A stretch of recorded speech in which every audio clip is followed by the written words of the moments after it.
নলবাৰী বন বিভাগৰ অভিযান চালান অবিহনে বালি সৰবৰাহ কৰি আছিল বাহন কেইখনে। অভিযানত জব্দ ডাম্পাৰৰ জেচিবিৰ লগতে ট্ৰেক্টৰ।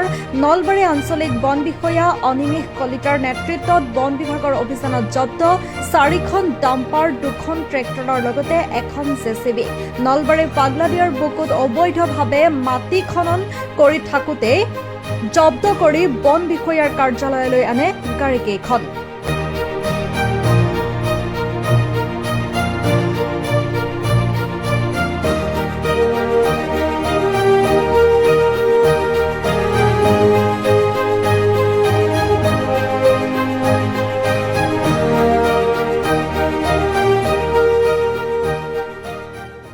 গাড়ীখন আমাৰ ট্ৰেক্টৰকেইখন আৰু এই ডাম্পাৰ 3খন মাটিত আছে। এইখন চব পাগলদিয়া নদীৰ আশে পাশে কাটা। আৰু এই বালিৰ যিখন আছে সেইখন এই নিকাচি ছাইডৰ পৰা সিহঁতৰ কোনো বৈধ চালান নাছিল। একো পেট্ৰলিঙত পালোঁ পাই মানে পাগলদিয়া নদীতো অবৈধভাৱে মাটি খান্দি থাকে না, সেইবিলাক কমপ্লেইন হৈ থাকে। তাৰপিছত আমি সদায় পেট্ৰলিং কৰিয়ে থাকোঁ। ইয়াত ৰিক্সি হৈছে, সিহঁতে মানে আমাৰ অলপ ফ'ল' কৰিয়ে থাকে।